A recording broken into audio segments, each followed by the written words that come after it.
कैसे हैं आप सब लोग? ठीक है। आज की क्लास में हम शोध की जो क्लास हम कर रहे हैं, शोध प्रविधि की, उसी को विस्तृत करेंगे, आगे बढ़ाएंगे। और एक बहुत ही रोचक विषय जिस पे आज की क्लास में मैं आपके साथ बात करूंगा, वो विषय है शोध की सीमाएं, बाधाएं या चुनौतियां। रिसर्च की लिमिटेशंस क्या क्या हैं, रिसर्च के दौरान क्या क्या चुनौतियां आती हैं, क्या क्या बाधाएं हैं, क्या क्या हर्डल्स हैं। सीमाओं से मतलब शोध कार्य के दौरान एक शोधार्थी के समक्ष जो चुनौतियां होती हैं, जो बाधाएं होती हैं, उसे हम शोध की सीमा कहते हैं। जाहिर सी बात है, आप सबसे हम इस बारे में बहुत डिटेल में बात करते हुए आ रहे हैं कि शोध का जो काम है वह आसान काम नहीं है। That's not a cake walk कि केक वॉक कर लिया। बहुत गहराई से आपको विषय की छानबीन, विषय के चयन से लेके और सारी प्रक्रियाओं तक गुजरते हुए आपको बहुत कठिन साधना और श्रम से गुजरना पड़ता है। ठीक है, तो कौन कौन सी वे बातें हैं, कौन कौन से वे तत्व हैं जो शोध की चुनौती के रूप में हमारे सामने आते हैं। जाहिर सी बात है, आप इस बात को समझते हैं सामान्य जीवन में भी कि बड़ा काम करेंगे तो बड़ी चुनौतियां हमारे सामने आती हैं, और उन्हीं चुनौतियों का सामना करते हुए, उनका मौज लेते हुए जिंदगी में कुछ बड़ा होता है। ठीक है, थॉमस अल्वा एडिसन की कहानी आपने सुनी है, या जितने भी बड़े बड़े वैज्ञानिक हुए उन सब की कहानियों का सार यही है कि उन सबने चुनौतियों को कहीं ना कहीं स्वीकार किया, या जो भी बड़ा काम आप करते हैं उसमें चुनौतियों को स्वीकारना होता है। ठीक है, तो एक एक करके, बिंदुवार तरीके से एक एक करके हम यह समझने की कोशिश करेंगे कि शोध की क्या क्या चुनौतियां हैं। ठीक है, सबसे पहली जो चुनौती या जो सीमा है वह है समय की सीमा। क्या है? समय की सीमा।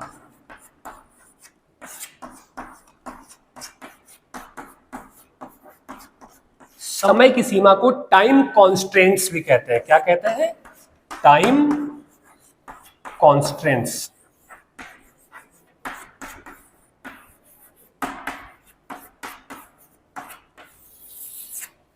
ठीक है,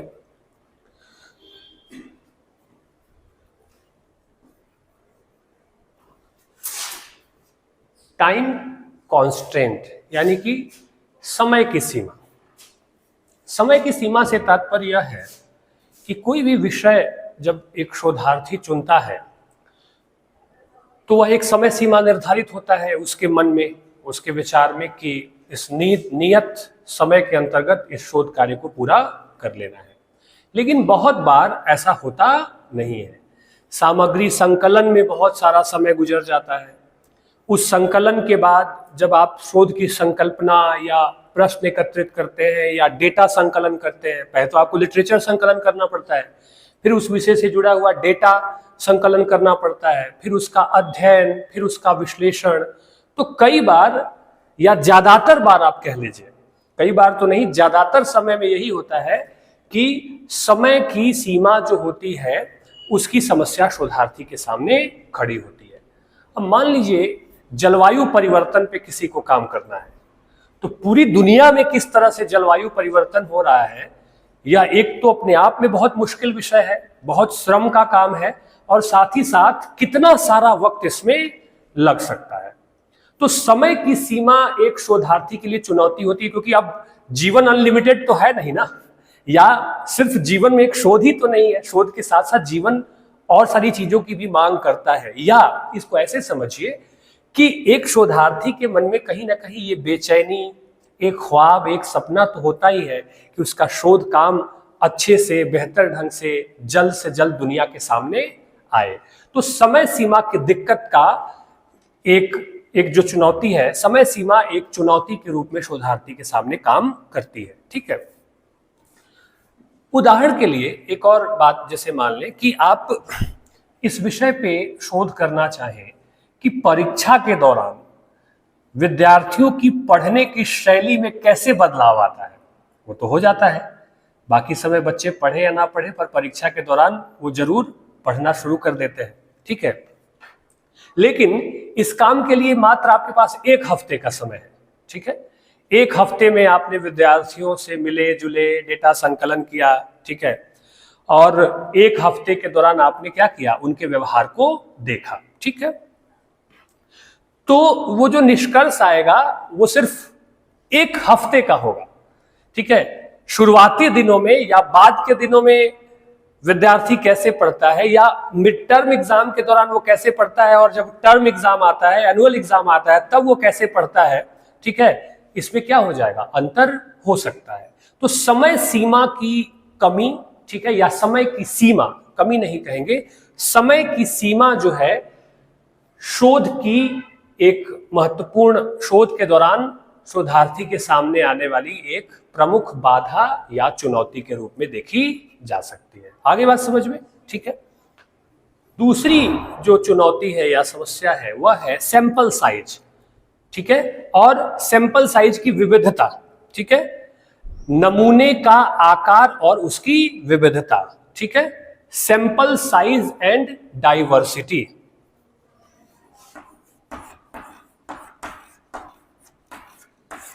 नमूने का आकार एवं विविधता, यह एक दूसरी चुनौती या सीमा कह सकते हैं आप।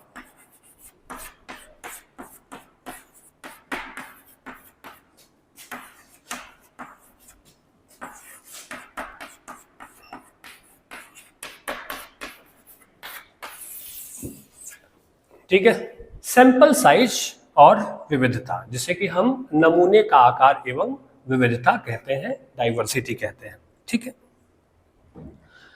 अब एक उदाहरण से इसे समझिए कि मान लीजिए आपको एक विषय दिया गया शोध करने के लिए, ठीक है, कि कॉलेज के जो विद्यार्थी हैं उन कॉलेज स्टूडेंट्स में अपने करियर को लेकर, पढ़ाई को लेकर या सामान्य जीवन को लेकर स्ट्रेस यानी कि तनाव का कितना लेवल है, कॉलेज के विद्यार्थी कितने तनाव में हैं, ठीक है। एक विषय आपको दे दिया गया शोध का।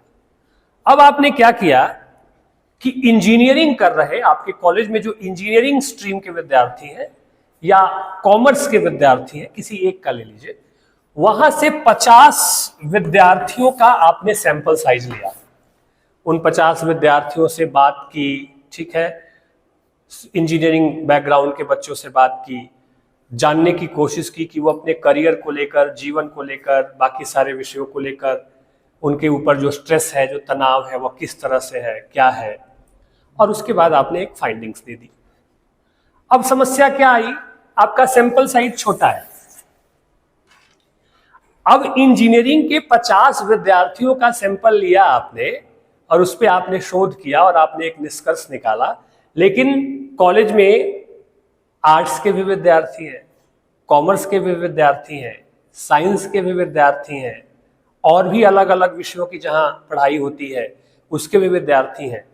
तो विद्यार्थियों की जो संख्या है या विद्यार्थियों का जो एक वर्ग है, एक जाति है विद्यार्थियों की, उसकी तुलना में 50 विद्यार्थियों का सिर्फ एक सैंपल लेना जो है वह क्या है, शोध की एक सीमा है या एक चुनौती है। अब दिक्कत क्या है, अब आप लाखों विद्यार्थियों का सैंपल इकट्ठा करें तो सालों साल, दशकों लग जाएंगे फिर उसी सैंपल को इकट्ठा करते रहने में। जब तक आप इकट्ठा करेंगे तब तक वो विद्यार्थी पास आउट होकर जा चुका होगा, कोई दूसरा विद्यार्थी वहां पे पहुंच चुका होगा, वो विद्यार्थी होगा और जो विद्यार्थी था वो अपने जीवन के किसी अन्य आयाम में प्रवेश कर चुका होगा। मेरी बात समझने की कोशिश कर रहे हैं। तो हो सकता है कि इंजीनियरिंग बैकग्राउंड का जो बच्चा है उसका सिलेबस, उसकी पढ़ाई लिखाई की प्रति, आर्ट्स उसकी पढ़ाई लिखाई का जो नेचर है वह आर्ट्स के विद्यार्थियों से अलग हो हो सकता है उसके स्ट्रेस का लेवल जो है वह आर्ट्स के विद्यार्थी से अधिक हो सकता है, ठीक है, साइंस का अधिक हो सकता है, कम हो सकता है।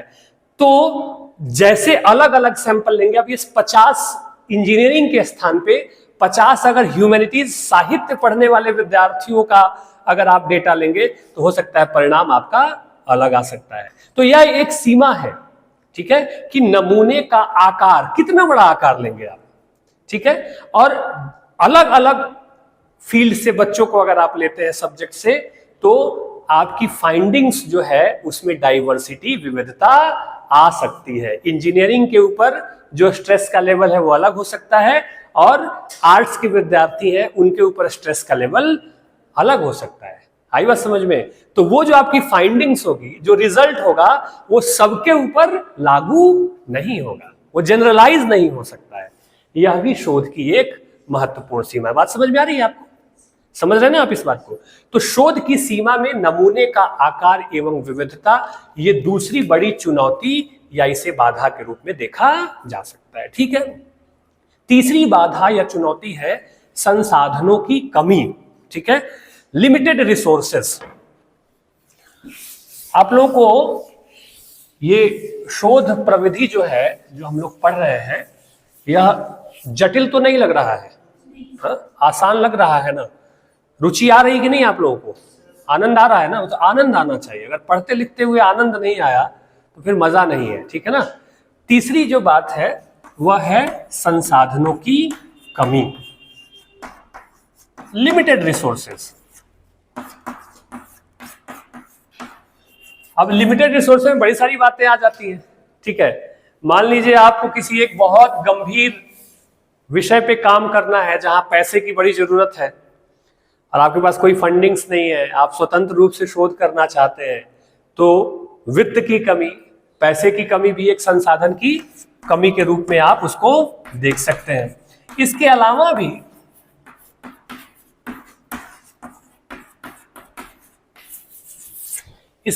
भी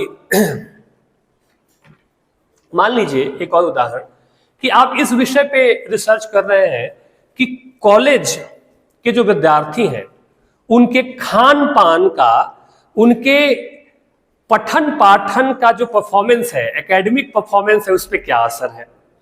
होता है ना, जैसे सिखाया जाता है कि बादाम खाओ तो दिमाग तेज हो जाएगा, सब कुछ याद रहेगा। ऐसे भी माना जाता है कि अच्छा फूड खाएंगे, अच्छा भोजन करेंगे, अच्छी नींद लेंगे, अच्छा स्वास्थ्य रहेगा। तो कहते हैं ना, अ साउंड माइंड, एक क्या कहते हैं, a sound mind in a sound body. कहते हैं ना कि एक स्वस्थ शरीर में ही एक स्वस्थ मस्तिष्क का निवास होता है, कहा जाता है। अब स्वस्थ शरीर कैसे बनेगा? अच्छे खान पान से, व्यायाम से, देखभाल से, अच्छी नींद लेने से, तनाव न लेने से। अब आपको एक विषय दे दिया गया कि विद्यार्थियों का जो खान पान है, छात्रों का, उस खान पान का उनके एकेडमिक परफॉर्मेंस पे क्या असर है, क्या असर होता है। ये खोजा जाए कि जो अच्छा भोजन करते हैं, पौष्टिक आहार जो लोग लेते हैं, क्या उनका एकेडमिक परफॉर्मेंस अच्छा होता है, क्या इसका कुछ असर उनके ऊपर होता है। अब ऐसे में आप कोई पोषण विशेषज्ञ तो है नहीं, ठीक है, तो आपको पोषण विशेषज्ञता की जरूरत होगी, एक विशेषज्ञ चाहिए। ठीक है, इसके साथ साथ डाइट को ट्रैक किया जा सके, इसके लिए टूल्स चाहिए। अब सैकड़ों बच्चे आपने, फिर यहां पे भी सैंपल की बात आ सकती है। फिर आपने 50 बच्चे लिए, 50 बच्चे सुबह शाम दोपहर रात कब क्या कैसे खा रहे, इसको ट्रैक करने का एक टूल्स तो चाहिए, सिस्टम तो चाहिए। तभी जाकर सिस्टम भी चाहिए, और फूड से पोषक तत्व खाने में क्या मिल रहे हैं या क्या उनका असर है, इसको जानने के लिए एक्सपर्ट्स भी चाहिए। तो अगर ये नहीं होगा तो क्या आप सही रिजल्ट या सही परिणाम या सही निष्कर्ष पे पहुंच सकेंगे? नहीं पहुंच सकेंगे। मान लीजिए स्पेस में अभी सुनीता विलियम्स जाकर के लौट के आई है, आप सोचिए कि अगर वो टूल्स नहीं होता तो क्या उनको वापस लाया जा सकता था? नहीं लाया जा सकता है। तो अगर स्पेस में भी कोई रिसर्च हो रहा है, कोई काम हो रहा है, तो जब तक पर्याप्त संसाधन नहीं होंगे तो तमाम विचार, जिज्ञासा और प्रश्न के अलावा भी दिक्कतें खड़ी हो सकती है। और ऐसा होता है कि बड़े बड़े जो विषय होते हैं, जैसे स्पेस से रिलेटेड विषय होते हैं, है ना, पर्यावरण से रिलेटेड जो मुद्दे होते हैं, या बहुत बड़ा कोई सामाजिक विषय है, सर्वेक्षण वगैरह से जो जुड़े मुद्दे होते हैं, वहां संसाधनों की कमी होती है और संसाधनों की कमी दिखाई पड़ती है या उनको दूर करना पड़ता है। यह भी शोध के दौरान आने वाली एक प्रमुख बाधा या चुनौती के रूप में इसे देखा जा सकता है। मान लीजिए जलवायु परिवर्तन पे आप काम कर रहे हैं, दुनिया भर में कैसे जलवायु परिवर्तन हो रहा है, उसके लिए आपके पास पर्याप्त पैसा चाहिए, बड़ी यात्राएं करनी पड़ेंगी, ठीक है, तो उसके लिए फंड्स चाहिए, पैसे चाहिए, इक्विपमेंट्स चाहिए जानने समझने के लिए। तो संसाधनों की कमी शोधार्थी को कई बार खास तौर पे, विशेष तौर पे ये साइंस के फील्ड में ज्यादा देखने को मिलता है, ज्योग्राफी में ज्यादा देखने को मिलता है कि इस तरह की समस्याओं का सामना शोधार्थी को करना पड़ता है। ठीक है, चौथी जो महत्वपूर्ण बाधा या सीमा है वह है नैतिक सीमाएं, एथिकल कॉन्स्टेंट्स। एथिकल कॉन्स्टेंट्स ये नैतिक बाधाएं हैं। ठीक है, नैतिक सीमाएं भी बहुत सामने आती हैं। आपने देखा होगा कि कोविड के दौरान जब वैक्सीन बनाई जा रही थी तो अचानक से कैसे किसी के ऊपर उसका परीक्षण कर दिया जाए, क्योंकि उसका तो रिजल्ट तो ज्ञात है नहीं, हो सकता है उसका गलत असर हो जाए। ठीक है, तो पहले अलग अलग जीव जंतुओं पर, धीरे धीरे फिर फेज में कुछ कम लोगों पर, फिर कुछ कम लोगों पर, तब जाकर एक परिणाम की तरफ हम आगे बढ़ते हैं। तो एथिकल सीमाएं ये होती हैं कि आप जबरदस्ती किसी प्रयोग के लिए किसी को जोखिम में नहीं डाल सकते। उदाहरण के लिए मान लीजिए छोटा सा विषय है कि आप यह शोध करना चाहते हैं कि नींद का छात्रों की याददाश्त पे क्या असर रहता है। मान लीजिए कि जो अच्छी नींद लेता है, साउंड स्लीप जो लेता है, डीप स्लीप जो लेता है, क्या उसकी याददाश्त अच्छी होती है। ठीक है, और जो गहरी नींद नहीं लेते, जो अच्छी नींद नहीं लेते, उनकी याददाश्त क्या कमजोर होती है या क्या होती है। मान लीजिए इस विषय पे आप रिसर्च करना चाहते हैं, तो जबरदस्ती अब कुछ छात्रों को ठीक से नींद न लेने देना, यह भी एक नैतिक सीमा है कि नहीं है। अब आपको यह ढूंढना पड़ेगा कि कुछ ऐसे विद्यार्थी जिनको ठीक से सच में नींद ना आती हो, तो ये एक नेचुरल प्रॉब्लम है, ये नेचुरल प्रॉब्लम हो गया। ठीक है ना, अब नेचुरल प्रॉब्लम मान लीजिए किसी की प्रकृति ही है कि उसको ठीक से नींद नहीं आ रही है, तो वैसे अगर 10 लोगों को, 50-100 लोगों को ढूंढ के आप सैंपल साइज लेके अगर आप डिसीजन लेंगे तो हो सकता है कि आपका रिजल्ट प्रामाणिक ना हो, क्योंकि ये वो लोग हैं जिनको सच में नेचुरली नींद नहीं आती है। मेरी बात समझ रहे हैं? तो सीमा क्या हो गई, अब आपको 50 ऐसे लोगों को ढूंढना होगा जिनको नींद आती है, लेकिन क्या करना है, उनको सोने नहीं देना है, और 50 ऐसे लोगों को ढूंढना है जो अच्छे से सो रहे हैं, और तब जाकर आपको रिसर्च करना है। लेकिन अब एक परिणाम के लिए किसी को कष्ट में डालना, ये एक नैतिक सीमा हुई कि नहीं, एथिकल कॉन्स्टेंट्स हुआ कि नहीं। तो कई ऐसे विषय होते हैं, बहुत सारे ऐसे विषय होते हैं जो विषय एक शोधार्थी को नैतिक रूप से रोकते हैं, बाध्य करते हैं कि अरे यार, मतलब रिजल्ट लेने के लिए अब ऐसे कैसे करना पड़ेगा। आई बात समझ में? तो शोध में एक जो कॉन्स्टेंट्स है या जो सीमा है या जो बाधा है वह है नैतिक सीमा। ठीक है, इसके बाद अगला है तकनीकी सीमाएं। ठीक है, टेक्निकल लिमिटेशंस। ठीक है,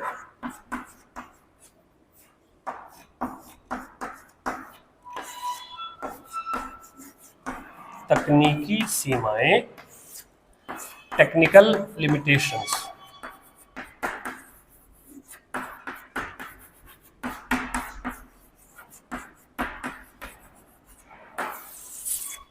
ठीक है, बहुत बार ऐसा विषय होता है कि जिस विषय में हमें कुछ तकनीकों की जरूरत पड़ती है, टेक्नोलॉजी की जरूरत पड़ती है, और वो टेक्नोलॉजी आसानी से उपलब्ध नहीं हो पाते या वो बहुत महंगे होते हैं।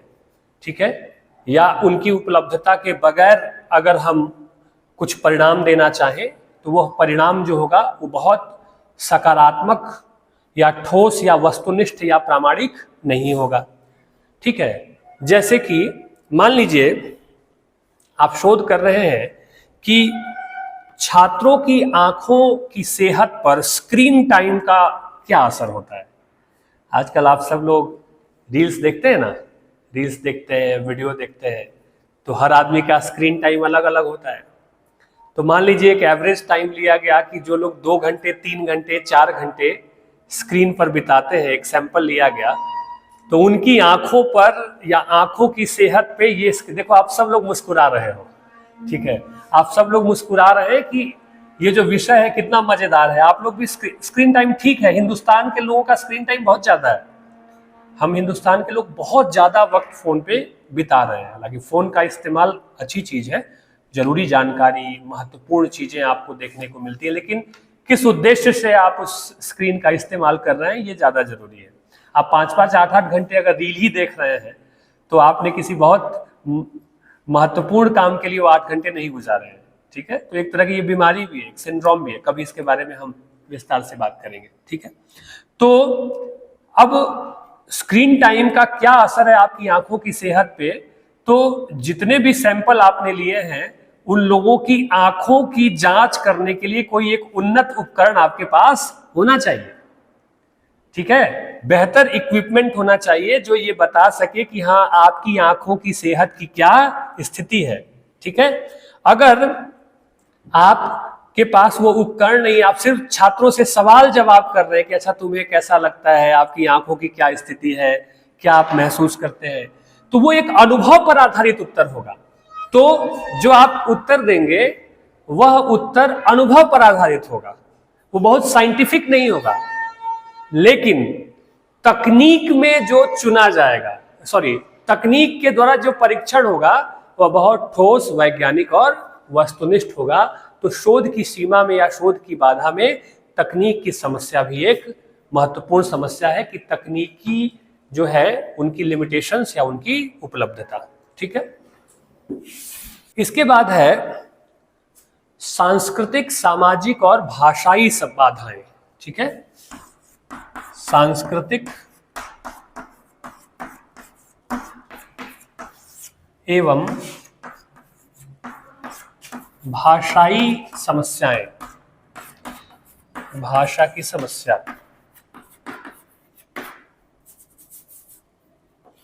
ठीक है।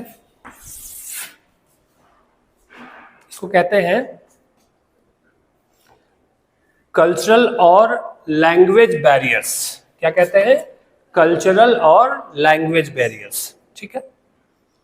अब कैसे भाषा की समस्या काम करती है? मान लीजिए कि आप इस विषय पे शोध कर रहे हैं कि अलग अलग राज्यों, 3, 4, 5 राज्यों को आपने ले लिया, उनकी परंपरा क्या है, कैसे है, ठीक है, लोक जीवन उनका कैसा है। तो जाहिर सी बात है वो परंपरा, वो लोक जीवन उनकी अपनी भाषा में ही अभिव्यक्त होती है। गीत, संगीत, नृत्य, तमाम तरह के जो आयोजन हैं वो उनकी अपनी भाषा में होंगे, और आपको वो भाषाएं नहीं आती हैं या शोधार्थी को वो भाषाएं नहीं आती हैं। अब शोधार्थी की भी तो सीमा है, ये जरूरी नहीं कि उसको 10 भाषाएं आती हो, ठीक है, लेकिन काम करने की उसकी दिलचस्पी तो हो ही सकती है। तो ऐसे में अगर उसे 4 भाषा या 4 राज्यों की संस्कृति, 4 राज्यों की परंपरा के ऊपर वह काम करना चाह रहा है और उन अलग अलग राज्यों की भाषा उसे नहीं आती है, तो क्या होगा? उसे समस्या आएगी, क्योंकि जब तक वह भाषा को नहीं समझ पाएगा तो लोक व्यवहार में क्या बात हो रही है, क्या कहा जा रहा है, क्या अभिव्यक्त किया जा रहा है, क्या गाया जा रहा है, क्या प्रस्तुत किया जा रहा है, इसे वह ठीक से नहीं समझ पाएगा। और वह नहीं समझ पाएगा तो वह जो परिणाम देगा वह परिणाम बहुत महत्वपूर्ण नहीं होगा, बहुत उपयोगी नहीं होगा या बहुत प्रामाणिक भी नहीं होगा। तो सांस्कृतिक एवं भाषा की समस्या, सांस्कृतिक एवं भाषा संबंधी समस्याएं भी शोधार्थी के सामने आती है, ठीक है। इसके बाद जो अगली समस्या है वह है सैद्धांतिक सीमाएं, ठीक है, थ्योरेटिकल लिमिटेशंस।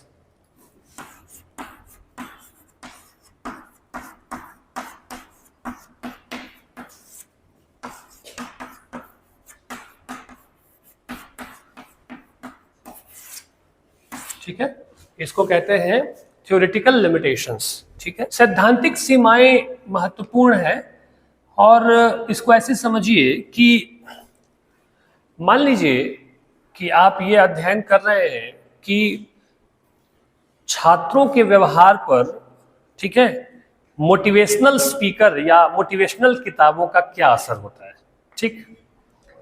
तो आपने एक विषय ले लिया कि छात्रों के व्यवहार पे मोटिवेशनल किताबें या मोटिवेशनल स्पीकर का क्या इम्पैक्ट रहता है, क्या प्रभाव रहता है, ठीक है। इसके लिए जो सिद्धांत है आपके पास, जो किताब है, वह है अमेरिका का, ठीक है। अमेरिका के किसी मोटिवेशनल स्पीकर की कोई किताब है और उन्होंने कुछ सिद्धांत दिए हैं, ठीक है, मोटिवेशन के उन्होंने कुछ सिद्धांत दिए हैं और उन्हीं सिद्धांतों का प्रभाव आपको देखना है। अब जाहिर सी बात है, जो सिद्धांत उन्होंने दिए हैं, अमेरिका में जो शोध हुआ है और उस शोध से जो सिद्धांत आया है, उस शोध की जो पृष्ठभूमि रही है वो अमेरिका का परिवेश रहा है, अमेरिका की शिक्षा व्यवस्था रही है, अमेरिका के लोग रहे हैं, ठीक है। जबकि भारत की शिक्षा व्यवस्था, भारत का परिवेश, भारत का समाज अमेरिका के समाज से क्या है, अलग है। दोनों में काफी अंतर है, काफी सारी चीजें एक जैसी भी है लेकिन बहुत सारी चीजों में अंतर भी है। ऐसे में उस एक सिद्धांत को जो अमेरिका का सिद्धांत है या किसी दूसरे देश का सिद्धांत है, वह सभी के ऊपर लागू हो जाए यह जरूरी नहीं है। आगे बात समझ में? तो सभी के ऊपर जब वह लागू नहीं होगा तो जाहिर सी बात है उसका भी परिणाम या निष्कर्ष बहुत प्रामाणिक या ठोस नहीं होगा। तो किया क्या जाए? तो यह भी एक समस्या के रूप में है। यानी कि आप देखें कि शोध के दौरान चुनौती आती है, यह कोई केक वॉक नहीं है कि सब कुछ एकदम से सजा सजाया आपको मिल जाएगा। बहुत श्रम के बावजूद भी सारा सामग्री संकलन कर लीजिए, आप विषय चुन लीजिए, ठीक है, सब कुछ आप कर लीजिए, उसके बाद भी ये चीजें आपके सामने आती रहेंगी। आई बात समझ में? अगली जो चुनौती है, जो समस्या है, वह है पूर्वाग्रह, जिसे कि बायसनेस कहते हैं। पूर्वाग्रह से अगर आप ग्रसित हैं, ठीक है, तो भी एक दिक्कत पैदा होती है।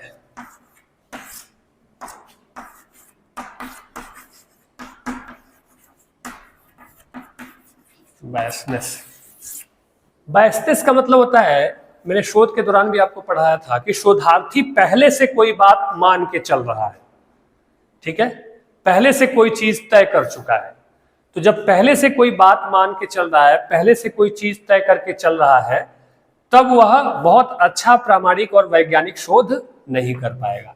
जैसे कि मान लीजिए आप ऐसे शोधार्थी हैं जो ऑनलाइन शिक्षा के समर्थक हैं, जिनका एक ऐसा शोधार्थी है जो यह मानता है कि ऑनलाइन टीचिंग मेथड जो है वो बहुत इफेक्टिव है और बहुत रिजल्ट्स उसके बहुत अच्छे हैं और विद्यार्थी उसको ज्यादा अच्छे से सीख और समझ पा रहे हैं, तुलनात्मक रूप से किसके? पारंपरिक शिक्षा जो है, ट्रेडिशनल शिक्षा है। तो आप क्या करेंगे? शोधार्थी क्या करेगा? वही डेटा लेगा, वही सैंपल लेगा, जिससे ये प्रमाणित हो जाए कि सच में जो ऑनलाइन टीचिंग है वह ज्यादा फायदेमंद है तुलनात्मक रूप से जो परंपरागत शिक्षा है, जो परंपरागत शिक्षा प्रणाली है। क्यों? क्योंकि वह समर्थक है पहले से ही ऑनलाइन टीचिंग का।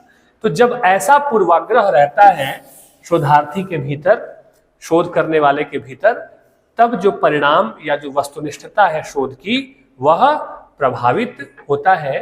तो शोध की सीमा या बाधा में इसे भी ध्यान में रखा जाता है, खास तौर पे सोशल साइंसेज और ह्यूमैनिटीज से जुड़े हुए जो विषय हैं उसमें शोधार्थी अगर न्यूट्रल नहीं रह पाता है, पूर्वाग्रह से अगर ग्रसित है, यह भी एक शोध की सीमा या बाधा के रूप में इसे देखा जाता है, ठीक है।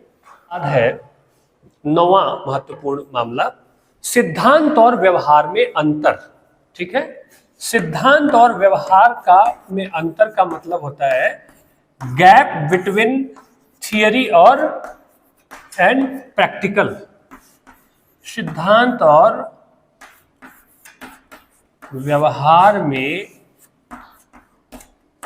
अंतर, gap between theory and practical, ये कैसे होता है? ये कई बार न चाहते हुए भी हो जाता है। शोधार्थी के समक्ष ये बड़ी चुनौती आती है कि कई बार वह कर कुछ और रहा होता है, लेकिन जब वह व्यवहार में वो चीज लाई जाती है तो व्यवहार में चीज वो कुछ अलग ही हो जाती है, ठीक है। जैसे कि मान लीजिए एक शोधकर्ता है, उस शोधकर्ता ने कृषि विज्ञान से संबंधित एक तकनीक बनाई, एग्रीकल्चर से संबंधित कोई एक इक्विपमेंट बनाया कि इस तकनीक का इस्तेमाल करके कृषि के काम को आसान बनाया जा सकता है। उसने प्रयोगशाला में बनाया, काम किया उस पे, उसको तैयार किया, ठीक है।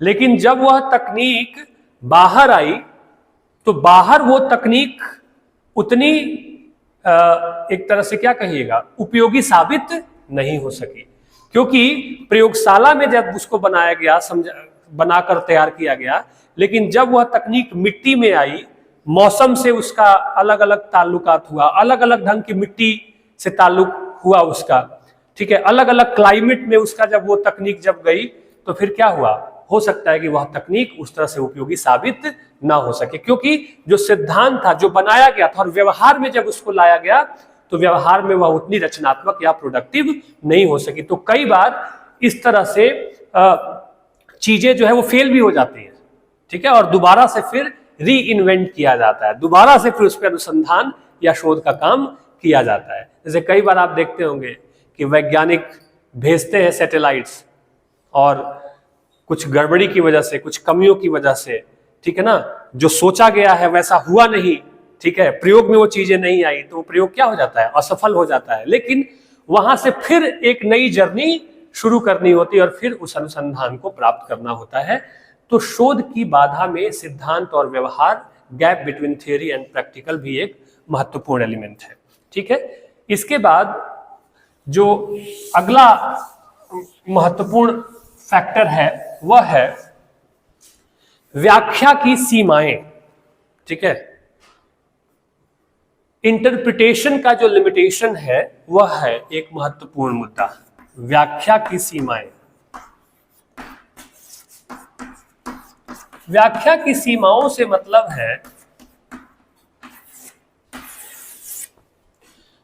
कि जो डेटा कलेक्ट किया गया और उस डेटा का एनालिसिस किया गया, विश्लेषण किया गया, उसके बाद जो उसकी व्याख्या की गई डेटा कलेक्शन के बाद, तो उसमें कई बार उसकी सीमा हो जाती है और वह एक बड़ी चुनौती के रूप में आती है, और वो कोई बहुत वस्तुनिष्ठ रिजल्ट भी लेकर के सामने नहीं आती है।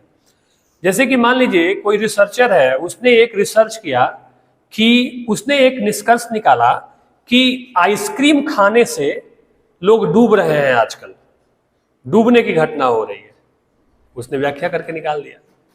अब आइसक्रीम लोग कब खाते हैं, गर्मियों में खाते हैं। तैरते कब हैं लोग, स्विमिंग पूल में कब जाते हैं, नदी में कब जाते हैं, गर्मी में जाते हैं। अब ये तीनों चीजें एक दूसरे से रिलेट हैं। आइसक्रीम खाने का प्रचलन भी गर्मी में बढ़ता है, लोग कपड़े निकाल के और स्विमिंग पूल या नदी में नहाने भी गर्मियों में ही जाते हैं। अब डेटा कलेक्शन से शोधकर्ता ने व्याख्या ये निकाल दी कि आइसक्रीम खाने, अब हो सकता है कि जितने लोग भी तैरने के दौरान डूब गए होंगे, उन सबने आइसक्रीम खाई होगी। आई बात समझ में, ज्यादातर लोगों ने आइसक्रीम खाई होगी। तो उसने निष्कर्ष निकाल दिया कि आइसक्रीम खाने से डूबने की घटनाएं बढ़ रही हैं, ठीक है। जबकि वास्तव में इसका कारण क्या था, वास्तव में इसका कारण था गर्मी का मौसम, कि गर्मी के मौसम में ज्यादातर लोग आइसक्रीम खा के और निकल रहे थे तैरने के लिए, तो इस प्रक्रिया में वो क्या हो गए, डूब गए। लेकिन डेटा की गलत व्याख्या के कारण, ठीक है, शोध का निष्कर्ष क्या हो जाएगा, गलत दिशा में चला जाता है। तो वैसे ही जो डेटा है आपके पास, उसका बहुत वैज्ञानिक ढंग से विवेचन, विश्लेषण और प्रस्तुतिकरण किया जाना चाहिए। अगर उसका विश्लेषण साइंटिफिक नहीं है, बेहतर नहीं है, तो रिजल्ट अच्छा नहीं होगा। ये कुल मिलाकर शोध की सीमाओं को इस तरह से हम देख सकते हैं। आई बात समझ में, ये कुल 10 शोध की सीमाएं मैंने बताई, और भी एक आध दो बिंदु हो सकते हैं, लेकिन महत्वपूर्ण ढंग से महत्वपूर्ण यही 10 पॉइंट्स हैं जो शोध की सीमाओं को निर्धारित करते हैं, ठीक है। अब शोध की सीमाओं का जब हमें पता चलता है, तो शोधकर्ता को यह समझने में मदद मिलती है कि उसके निष्कर्ष कितने सटीक और व्यापक हैं, ये एक फायदा होता है उसका। दूसरा, ये शोध की सीमाएं जो है वो शोध के दायरे को स्पष्ट करती हैं, इसलिए भविष्य के जो शोधकर्ता हैं, आगे के जो शोधकर्ता हैं, वो शोधकर्ता और प्रिकॉशन ले सके और सावधानी ले सके, ठीक है ना, और जो शोध की बाधाएं या चुनौतियां हैं उसको दूर करने की दिशा में वो कुछ और चीजें खोजने के लिए प्रेरित हो सके, यह भी इसका एक महत्वपूर्ण आयाम है। दिक्कत आती है, समस्या आती है, तभी तो आप दूसरे को बताते हैं कि ये समस्या आ रही है, तो दूसरे उससे क्या होते हैं, अवगत होते हैं। होता है ना, कहते हैं ना कि जो जीनियस होते हैं वह दूसरे के अनुभव से सीखते हैं। तो दूसरे ने जो गलती कर दी या दूसरे से जो गड़बड़ी हो गई, उससे जो दूसरे आगे के व्यक्ति, आने वाले लोग क्या है, सीखते हैं। तो शोध में भी ये चीजें होती है कि शोधार्थी को जो चुनौतियां आई हैं, जो दिक्कतें आई हैं, उसके बारे में वह बताता है, विश्लेषण करता है उसका। तो जो आगे के शोधार्थी हैं उनके लिए एक रास्ता तैयार होता है और फिर इसी तरह से प्रक्रिया आगे बढ़ती चली जाती है। ठीक है, तो ये थी आज की क्लास। और आज की इस क्लास में मैंने आपको शोध की सीमाएं, ठीक है, सीमाएं वही हैं जो बाधाएं या चुनौतियां हैं, उसको आपको बताने की कोशिश की और बहुत रोचक उदाहरण प्रस्तुत करने का प्रयास किया। इसी तरह से आप इस बिंदु को ध्यान में रखेंगे और इसी तरह के उदाहरण से आप अपने प्रश्नों का उत्तर लिखने की कोशिश करेंगे तो बेहतर होगा। अगली क्लास में हम शोध का प्रारूप कैसे तैयार करें इस विषय पे बात करेंगे। या और मजेदार बात यह है कि हम इसी दौरान, इसी सीरीज में, शोध प्रविधि की सीरीज में ही शोध प्रपोजल कैसे बनाते हैं ये हम सीखेंगे। कैसे तैयार करते हैं शोध प्रपोजल, ठीक है ना, सिनॉप्सिस जिसको कहते हैं। और शोध के लिए विषय का चयन कैसे हमें करना चाहिए, उसके लिए क्या क्या हमें सावधानी बरतनी चाहिए, ठीक है। इन सब मुद्दों पे हम बात करेंगे ताकि आप ये जरूर समझ जाएं कि कल को आपको किसी विषय पे पीएचडी के लिए या रिसर्च का प्रपोजल तैयार करना होगा तो आपको किन किन बातों का ध्यान रखना चाहिए और कैसे आप रिसर्च का प्रपोजल तैयार करेंगे। आई बात समझ में? इस कक्षा का या शोध प्रविधि पढ़ने का यही उद्देश्य है।